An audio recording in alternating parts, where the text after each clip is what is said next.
Welcome everyone to our Big Brain Zoom Tutor chat. Today we have my good friend Mai, who's a classmate of mine in the vet school, and I'm so excited to finally question you about all of your undergrad adventures and to hear how you ended up where you are today. So to start us off, Mai, tell us a little bit about your thought process and where you went to undergrad, what you majored in, and how you think it got you here. Well, I came from a family who really focuses a lot on academics in high school. So I did have a bit of an advantage there because with a family that's so focused on it, you have a lot more support and people seeking out resources than you might do on your own. And so with that caveat, I was really lucky. I applied to, I think, 10 different colleges, sort of across the range of what I thought I could get into, and got really lucky to get into my first choice, which was Harvard.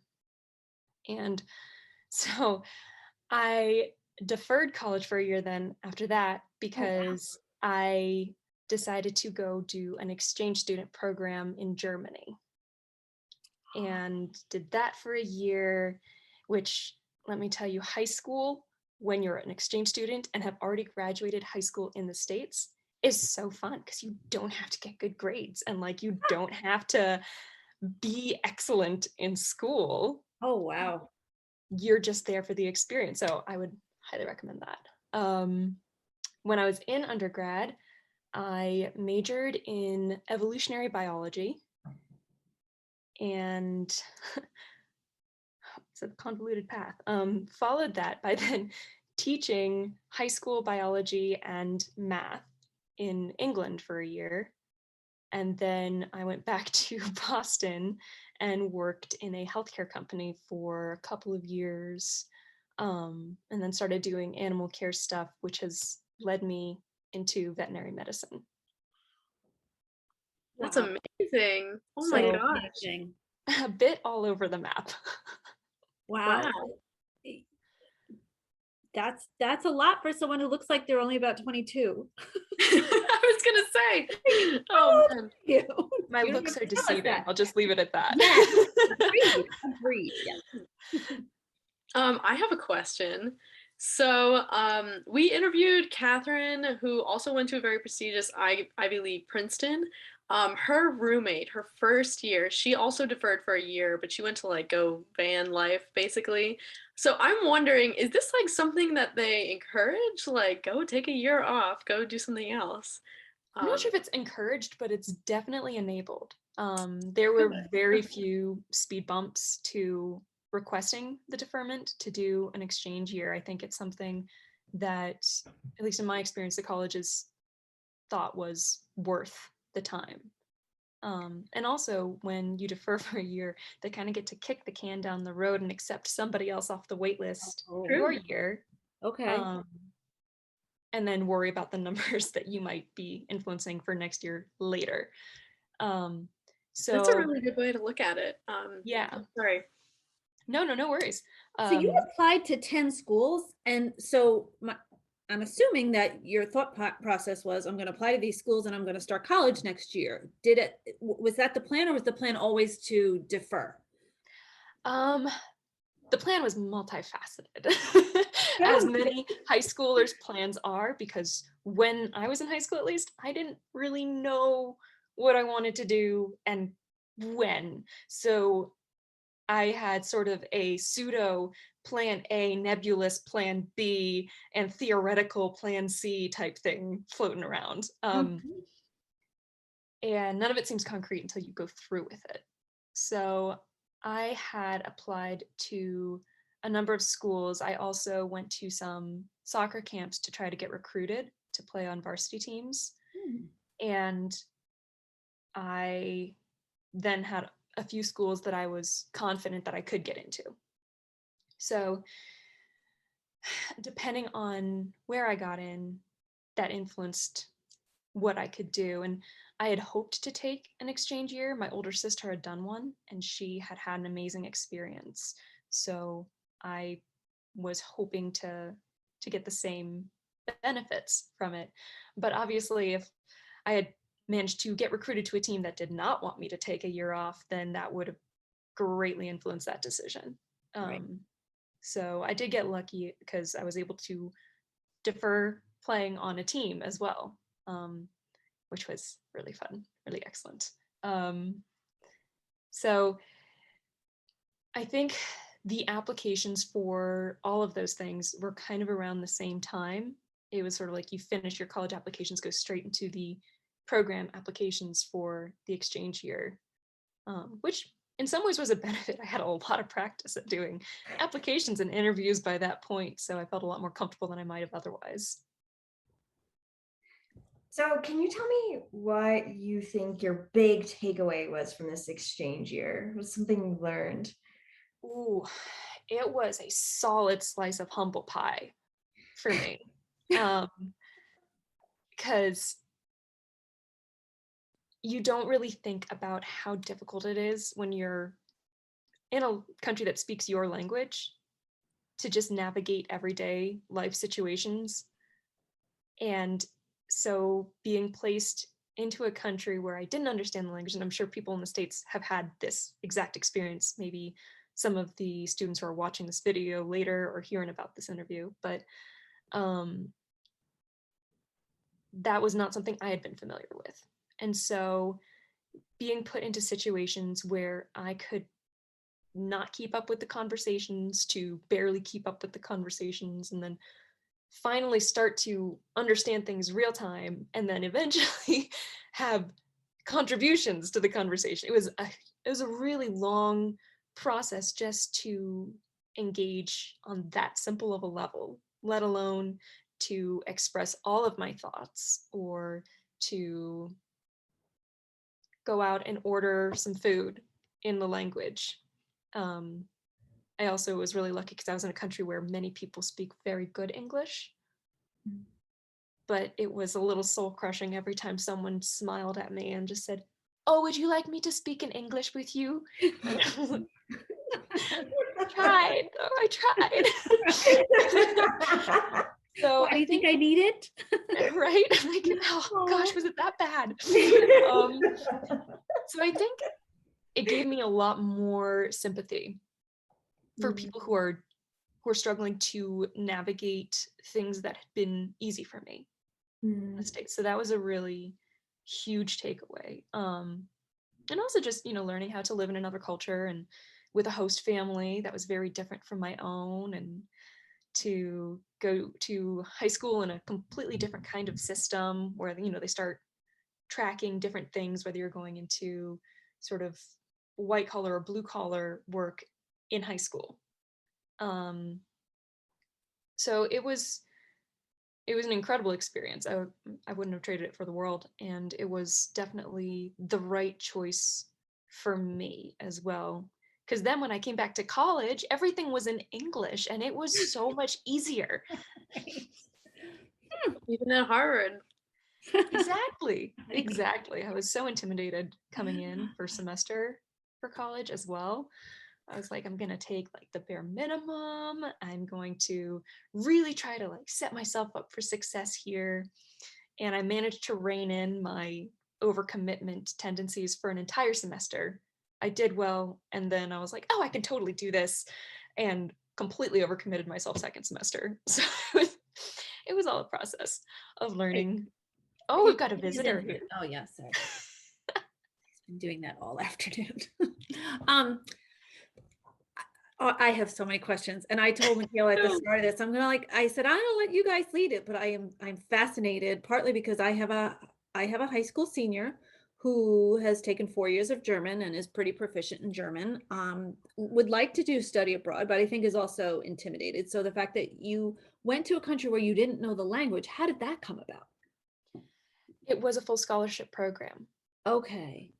And that was what really appealed to me, I think, a lot. So it wasn't that far off culture-wise, I think, from the United States, at least in my mind when I was looking at the potential places to go. And so there was that level of comfort. As far as development, it was very similar to where I'm coming from. And my older sister had done the exact same program. And so again, that was the influence of the older sibling who'd already done it and had a great time. And she actually was classmates with my older host brother. Oh, okay. And his family had really enjoyed her company, and they had said, oh, if you have a sibling, send them our way. And so we sort of messaged them, were you serious about that? Because, Yeah. might be heading to Germany. And Okay. so it also was a good situation since we already had contact with the family. Right. And we knew that helps. that it was people who were, just opening their doors for this specific reason. Mm-hmm. So did you say you didn't know any German at all before you went, or? No, it was pretty shameful, my first attempts. Wow. I took Spanish in high school, so my first brave attempts, though. yeah. Oh, thank you. There's huge safety nets, right? And it's just impressing upon whoever comes after that, like, there are safety nets to help catch you in these situations.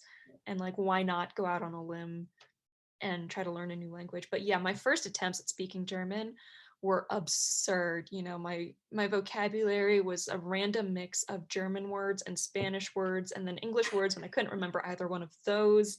And the grammar was nothing. It was no language grammar. It was just words jumbled together. But there was a language camp at the very beginning to help out and help you get a basis. And then while I was there, it wasn't just a full immersion experience. I also sought out additional language classes in the city where I lived. That's awesome.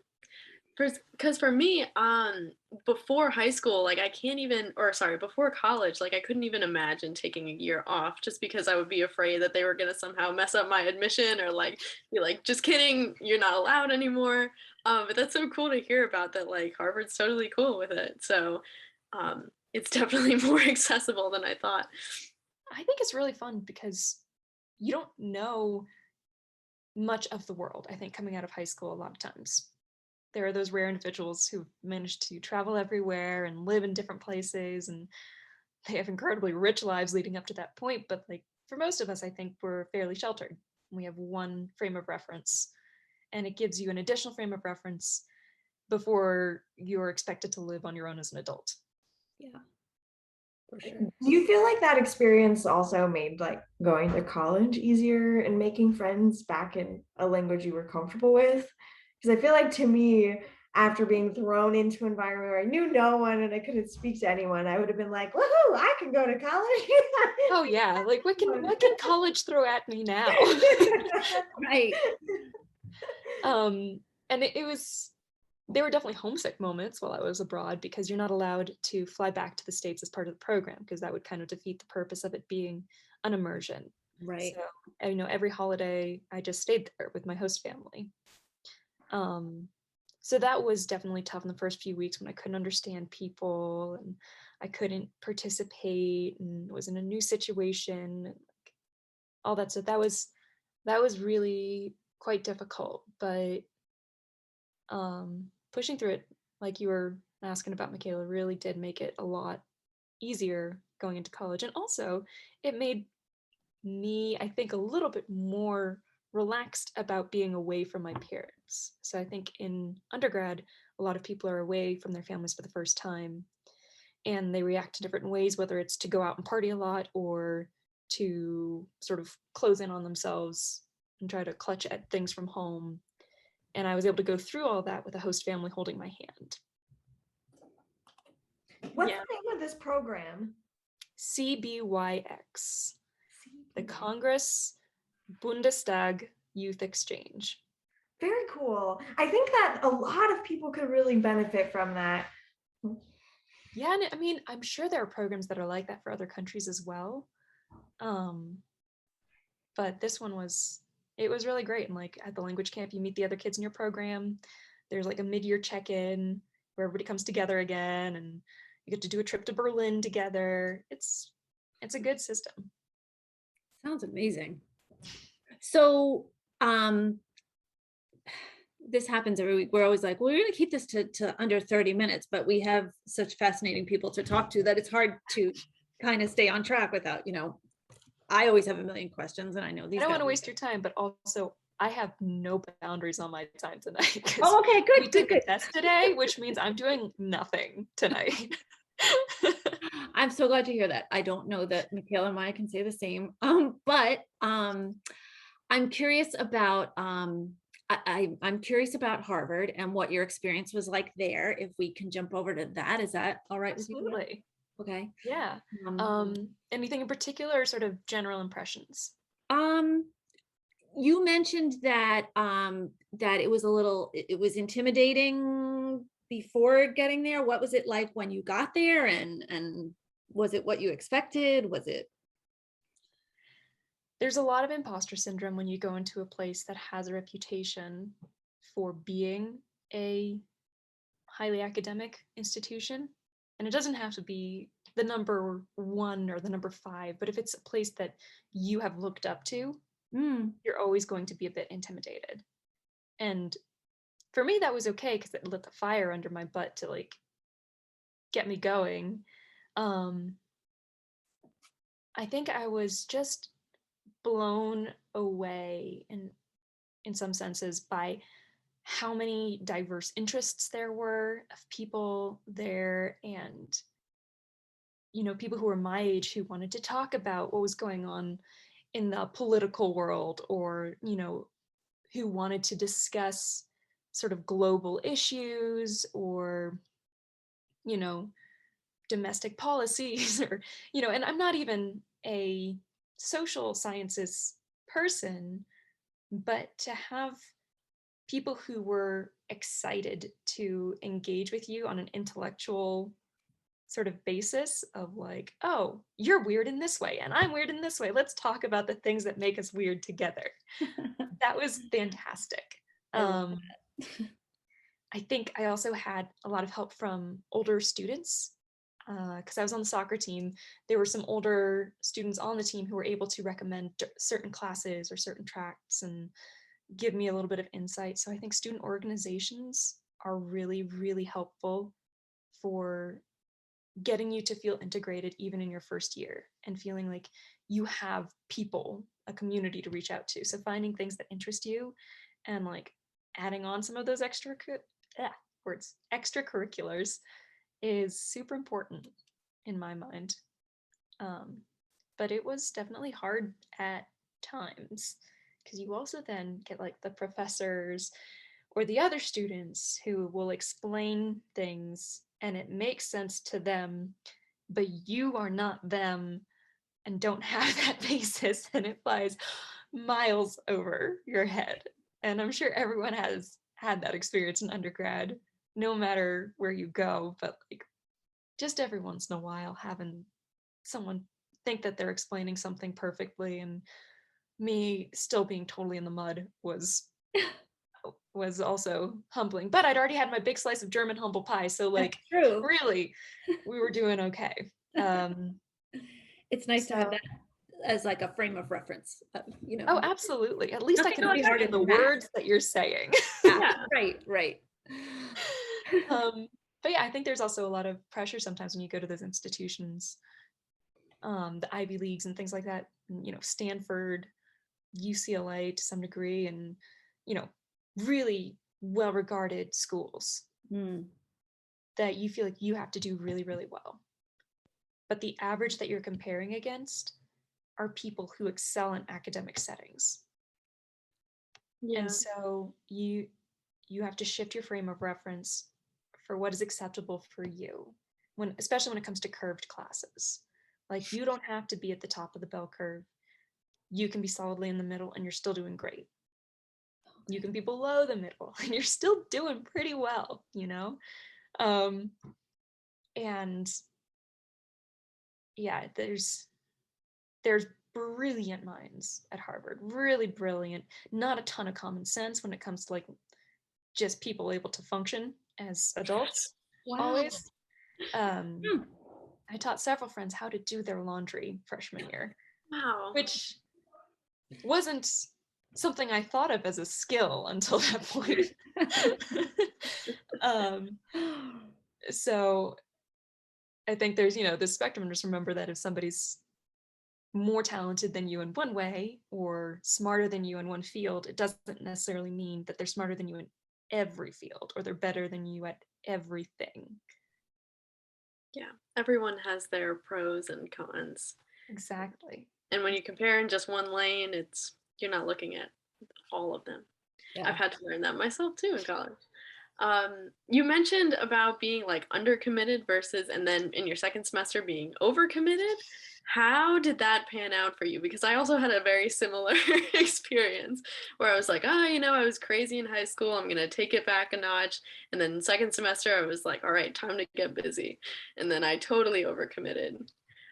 So how did you end up dealing with that and finding a balance? Oh, gosh. Not well.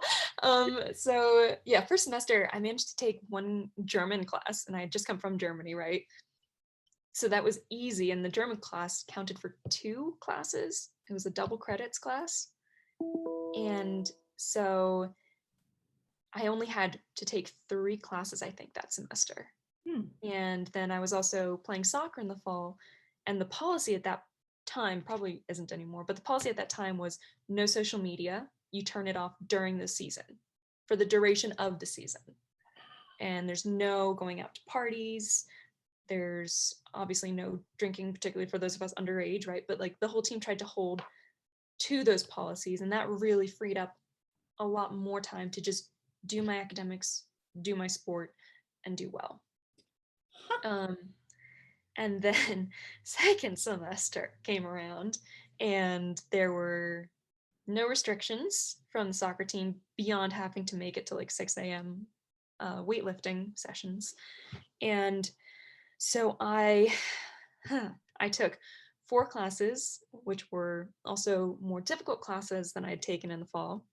I joined a choir, I joined a a cappella group, I got involved in the freshman musical as one of the cast members, and was, doing those morning lifts, and it all just became too much very quickly. And my grades took a hit that year. I was falling asleep in class. I think one of my funniest memories from it was waking up in class, realizing that we were several like pages of slides past where I had been.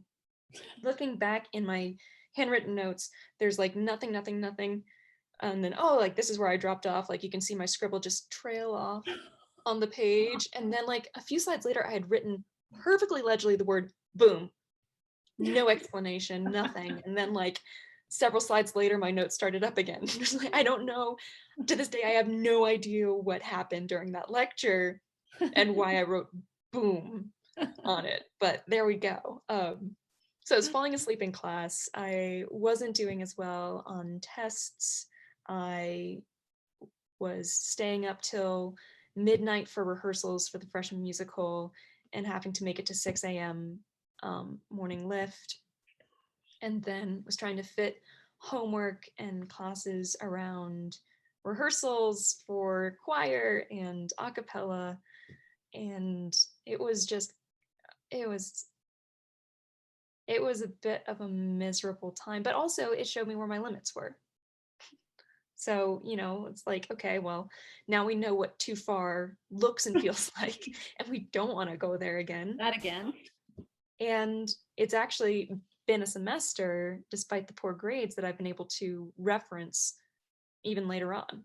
So when asked how I'm going to deal with the challenges of veterinary school during those interviews, I said, well, as you can see from my grades in this semester and this semester of college, because I had 2 semesters where I overcommitted to things, I did poorly because I overcommitted. So I know where my limits are.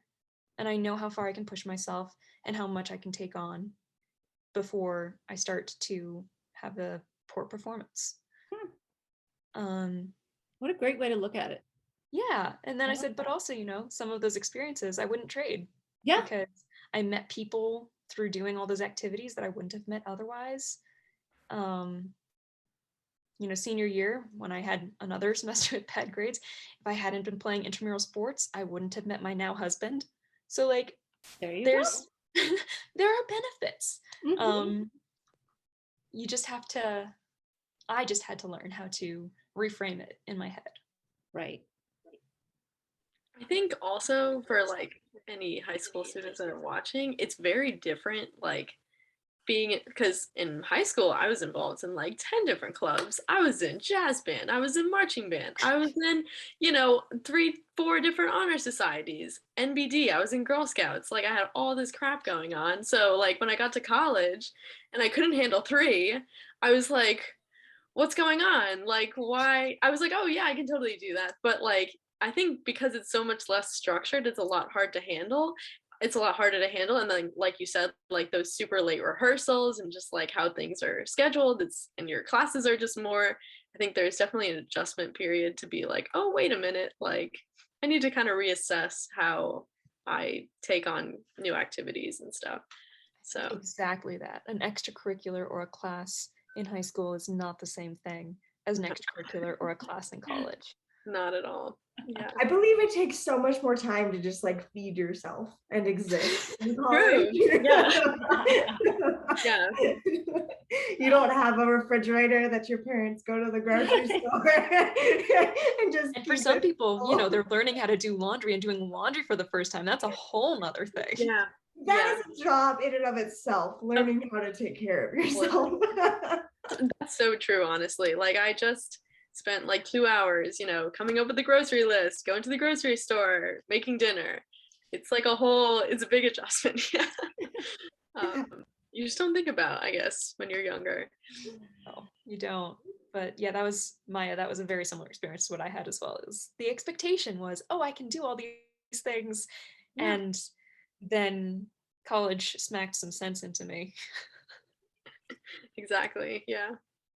Do you guys have any more questions? I have a question, but it's kind of like off the college subject or line of thinking. Well, yeah. Why don't you? Well, you could go ahead with your question. I was going to ask you about your major, but Oh no, Mom, go that wasn't first. your Go first. question, was it? My question is like later. It's about like coming back to school after like Oh, taking okay. some time off to work. I'm curious about that, but ask away about majors. and I'm stuff. curious about your major. Like, did you always know that biology, medicine was the direction you wanted to go, or did that come about at some point in your journey? I've always had an interest in it.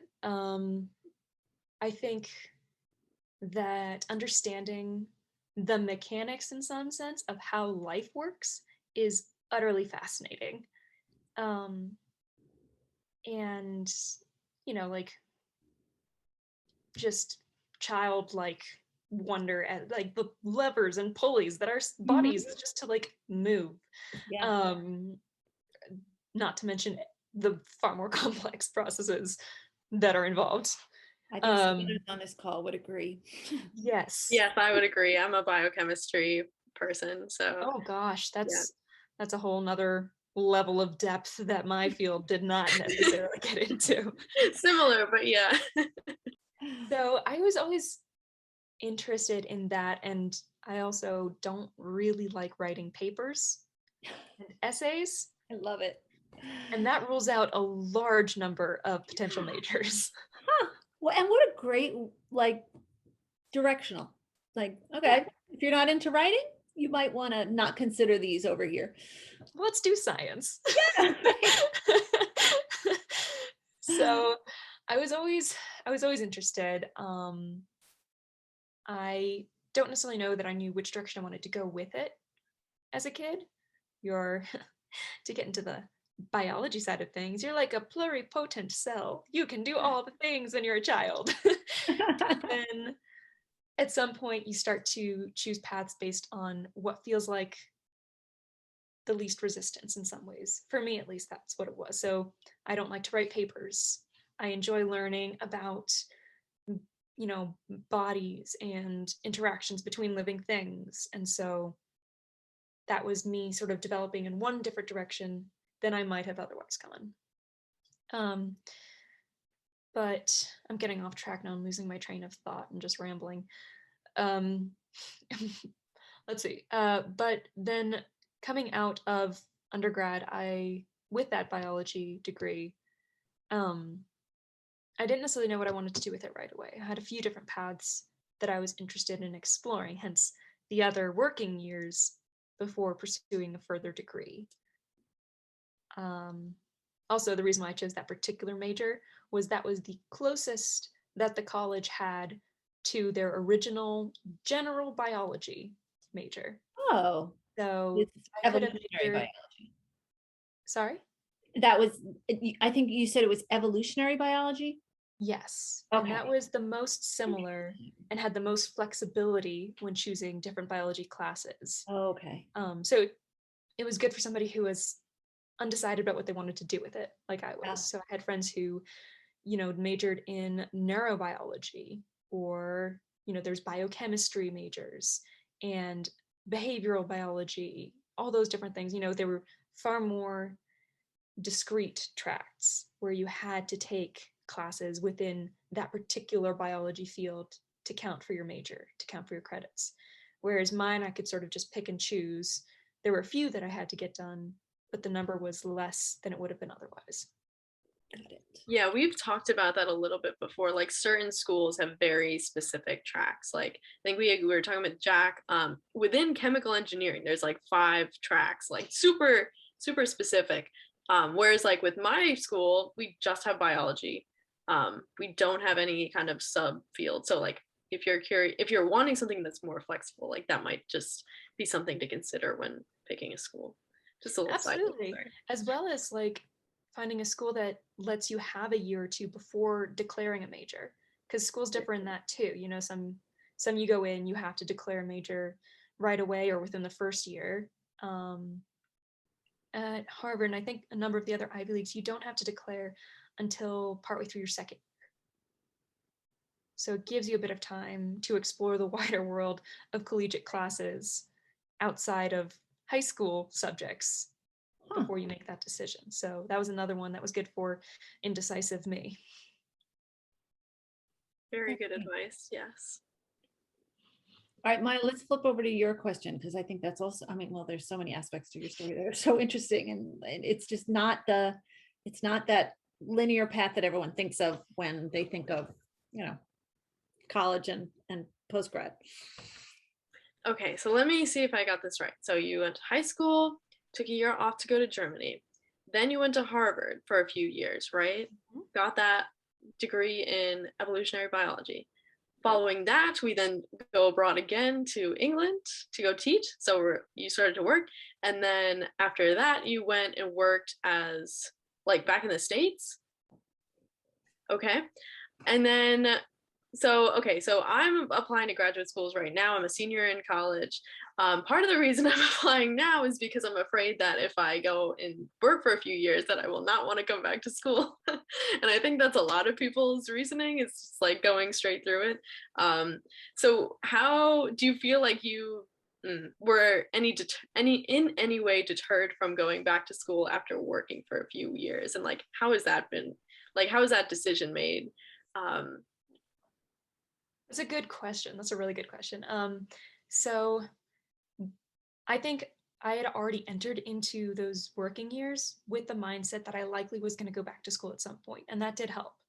I said I had graduated without a clear sense of exactly what I wanted to do, and I was considering medical school, veterinary school, and teaching.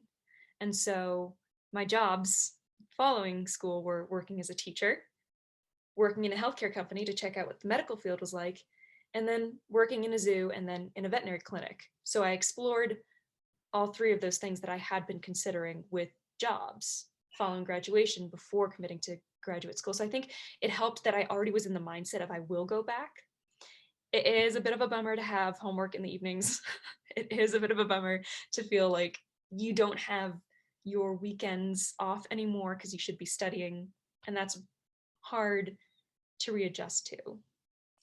But balance on the other side of that, you're given this opportunity to just meet with professionals in the field that you're going into and learn from them. And like for anybody who really enjoys the process of learning or, picking up new skills or having just information easily available to you, that's super enticing as well.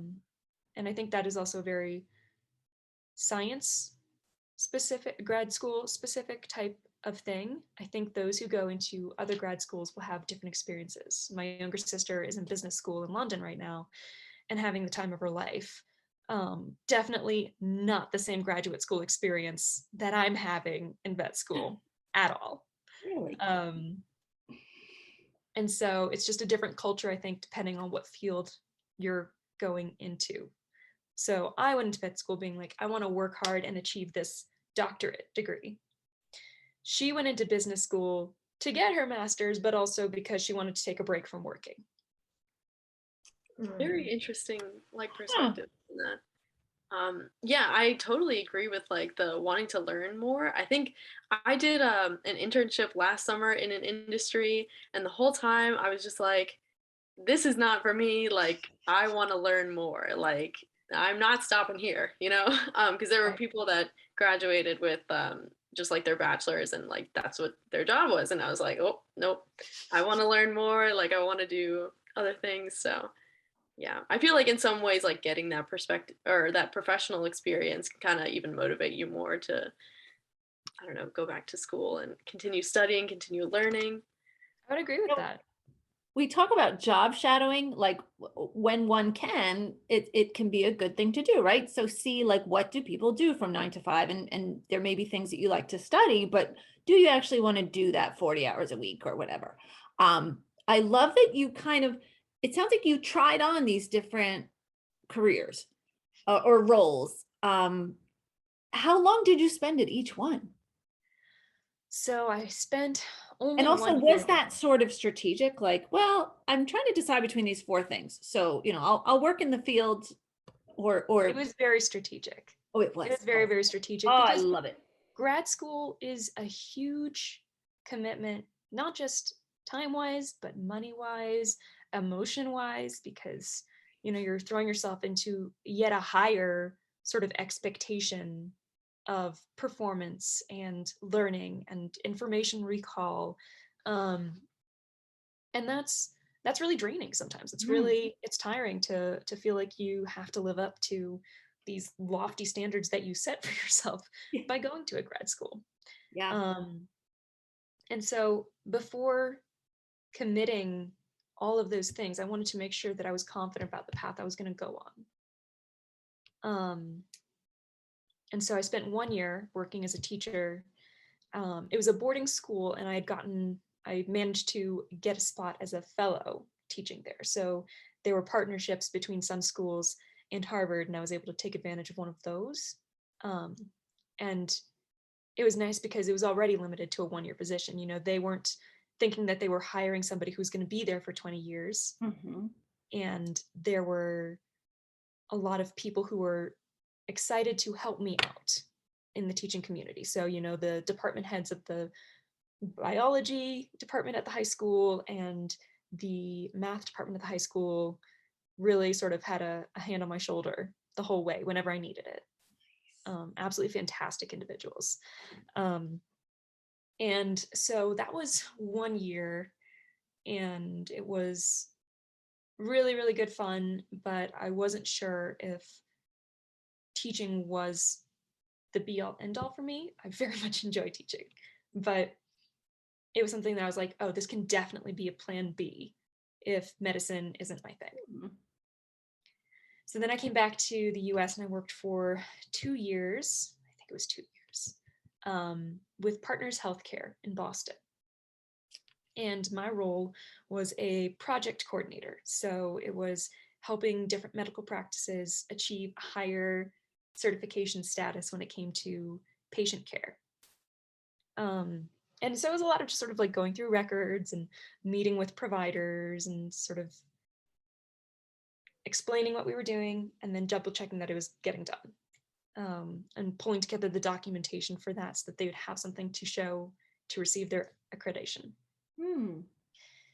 And I met a lot of people who, at least in the primary practice fields, in a very busy, populous area. I don't want to crap on the medical profession. But in that context, and having to meet with a person who looks like she's in high school about the standards they now need to meet, I did run into a lot of sort of burnt out people. And I thought that the amount we ask from our doctors as far as documentation goes for a 15-minute visit is absurd. It is so, so hefty, and they never get the chance to just sit and be the doctor they want to be with their patient because they're so busy marking down everything in their computers.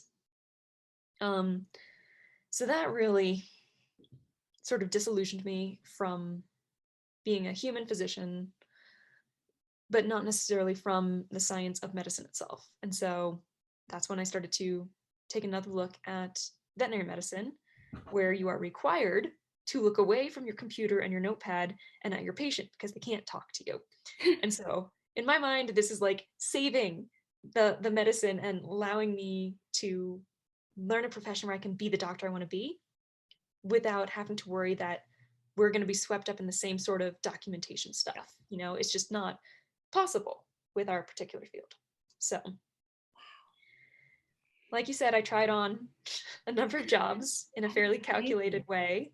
And, you know, I worked side jobs too, sometimes when I was needing to take unpaid positions or something like that, just so that I could make sure I did my due diligence by my options before committing to applying to grad school. This was even before I'd applied to grad school.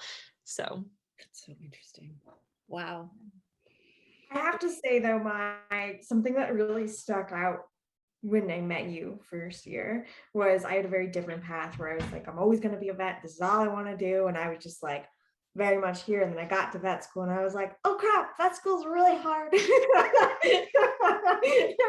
And I felt like you were able to emotionally separate the hardness that grad school was and be like, this is, yes, it's hard, but I know 100% this is what I want to do. Whereas like, I know 100% this is what I want to do, but I didn't flush it quite to the level that I hear you saying you flushed it. So it was a little harder to digest some of those harder moments. you didn't chase down your what ifs like I did. Yeah. To be honest, I don't really think I had many, but then when you're in a really hard situation, then they come up in your head and then you realize things that you didn't even know about yourself when you're put in a really challenging situation like grad school could be. Mm-hmm. But I love hearing that all of this searching and like taking your time through things, it sounds like it was really beneficial to you and gave you a lot of confidence in your grad school experience. I think there's a sense, especially from high achieving high schoolers, that they've got to get it all done now and get it all done as fast as possible, get to that end goal. And your track is so set when you're in high school. You know, you go to high school and then you're supposed to go to college if you want to like get a high paying job, right? And then from college, you have to get the internship or you have to get the grad school application done so that you can then achieve that next level. And taking a bit of time to say, well, what if, you know, you do something different isn't a bad thing. It's not necessary, especially for the people like Mikaela. I'm so jealous of you, like knowing what you wanted to do all along. That sounds rare. Beautiful. But if you're not 100% sure, that's fine. Like I'm 30 years old and I'm not going to graduate until I'm 32. And actually no, 31. I'll beat 32. I'm going to graduate at 31. And that's a lot older than some of our classmates. And so, you know, I'm going to have fewer working years maybe, or it's taking me a lot longer to get set up as an adult and a professional. But that's okay, you know? I think it's awesome. I think that we've sort of been taught that model that you just described, where it's like 4 years of this and 4 years of that, and you get a job and blah, blah, blah. And there doesn't seem to be a lot of, it's okay, take your time, you'll figure it out. Yeah, I just think your story is fascinating. I don't know that because I feel like I know people who landed in careers that they didn't expect, but it was more happenstance. Met someone, fell into a job. But I love the path that you took and how you're just thoughtful about it and you knew what you didn't want to do. So sometimes that was enough to just point you in a different direction. That's amazing. Thank you. I like to think that I did all right with things, but I'm heavily biased when it comes to that. Sometimes I think that when we see someone else's example, it gives us the space to go, oh, that's okay to do that because somebody else did that. Because I mean, there are people out there who are trailblazers and excited to do that. But I think some of us feel like we need permission or we need to see someone else's example to know that it's okay and it can turn out okay because somebody else did it first. Yeah. Thank you Oh, so much. This So has been true. amazing. This has really just been awesome. And we're well over time. Do you guys have other questions? Sorry. I don't think I have any other questions, We but may have to have you back for a part 2. yeah. Anytime. Can we ask you our final question that we've been Oh, asking yes, right. I everyone, forgot. in the interviews? So think back to your high school seniors, 17-year-old-ish aged self and the feelings that you were having going through applying colleges. And what is one piece of advice that you would have liked to have heard back then in your life?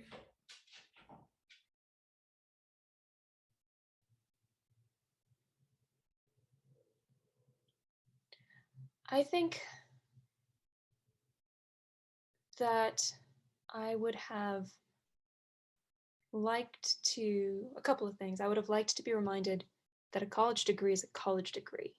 And if you don't get into your top choice schools, but you do get into other schools, you are still getting a college degree. And at the end of the day, like, that's what really matters. You can have more doors open more easily with more prestigious schools, but the doors aren't going to be shut because you went somewhere else.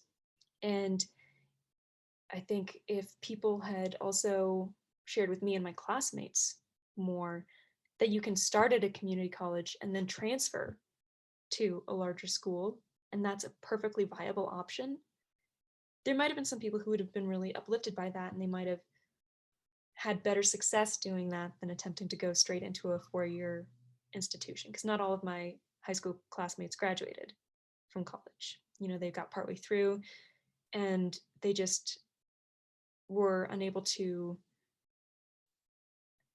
have a great time with being away from home and away from their support systems. And support systems are really important. So I think that's one thing. I think another is, for me personally, so nobody told me this, and so I didn't know if this was just me being weird and like nervous or if this is an actual good strategy, but I think it ended up all right, that don't have a distinct ranking of schools in your mind. Like, you can have like, oh, I think I can get into these schools. I'd love to try to reach for those schools and like confident I can get into these ones. It's okay to have those groupings, but within them, don't have a contingency of like, if I don't get into number 1, then it's got to be number 2. And if I don't get into numbers like 2 and 4, it's got to be 3, like it's, I think that's really detrimental because then you get really disappointed by schools that you don't get into. You're setting yourself up to be disappointed. Exactly. Yeah. Right. And, wait and see what acceptances come in, and then make a list of pros and cons for each one, and then see how you feel about it. And if the way you feel is totally different than your list of pros and cons, maybe that's what you really wanted to go and do all along. Which is actually how I ended up at CSU. My list of pros and cons told me that I was supposed to go to Tufts. I did not go to Tufts. Oh, wow. Because I made my list and then I cried about staying in Massachusetts for longer because I was tired of the gray weather And my fiance at the time told me that I was being ridiculous. Clearly, there was a place I would rather be. And so I just go there. So I think allowing yourself to, or guarding against closing yourself off to options would have been really helpful to hear. Well, I'm so thankful that you came to CSU. So I had this great opportunity to meet you, and you baked us pies all first year. Oh my gosh, I'm really happy I came here too. And mostly it was for the people that I got to meet here. That's awesome. Oh my gosh. I can't thank you enough. There's so many, I mean, part of it for me is selfish because, as I mentioned, my other daughter is a senior in high school, and so many things. I'm sitting here, and Maya, I don't know if you're thinking the same thing. I'm going to make her listen to this because there's so many things you talked about. Because she's got that number one, and if she doesn't get into number one, then it better be number two, and and setting herself not up for success, setting herself up for potential disappointment, all because of a story that she's cooked up in her head. Whereas you sort of left it open and like, well, let's see what the options are. Yeah. And I'm with you for bad weather. I would not be going to pull up north. Can I give one last tip for high schoolers? Yes, please. Sorry, I ramble on so much. I apologize. Oh, you're in good knowledge. Yeah. But I was going to say, if it is at all within their means to do so, visit the campuses of the schools that you're considering. Like if you can narrow it down to a few top choices to limit the number of trips you're taking, all for the better. But the more you can visit, the more you'll get a sense of where you're going to feel comfortable being. Like if you feel comfortable walking around campus, that's a hugely positive sign. If you feel lost and bewildered and uncomfortable, then maybe that's not the right fit for you. Yeah, I always felt like that was where your gut kind of kicked in. And I always felt like you can either see yourself in this place or you can't. Mm-hmm. And usually it's one or the other. That's excellent advice. That's really, really good. It really does make a huge difference. Like I remember coming home from each of those admitted student stays and just like knowing yes or no. Mm-hmm. Yeah. So yeah, if people have the means, it's really, it's a great way to go about it. For sure. Unless, again, you're Mikaela and you just say, well, look, I'm just going. I don't even need to see your school because apparently the catalog was enough for me. Yeah. Those catalogs are really I got really lucky. Oh, I'm sure they are. That blows my mind. Like, yeah. All right. Well, thank you so much. Did you guys have any other questions? We can. No. All right. We're gonna have to have her back. Yeah, I agree. Are you guys the same year? Like, will you graduate together? Oh, that's amazing. Oh, that's I'm so lucky. Yes. Agree. Yeah, Mikaela was at the anatomy table next to me. We used to share gossip while doing our first year anatomy dissections. Yeah, and we were in the same little study group cubicle. So whenever we had tests, Mai would show up and have pie and save all of our morale. The chocolate bowl. Oh my goodness. Multi-talented. I love it. I love it. All right. It was one of the side jobs. Yeah, right. Exactly. You never know. A baking job to help me work at the zoo. That's awesome. Oh yes, you have to come back because we have to hear about the zoo. Yes. That's amazing. All right. Well, we'll let you go. Thank you again. It was so nice meeting you. This has been amazing. It was an absolute pleasure to meet you guys as well. And to see you, Mikaela, again. All right. Well, have a good night. You too. Thank you so much.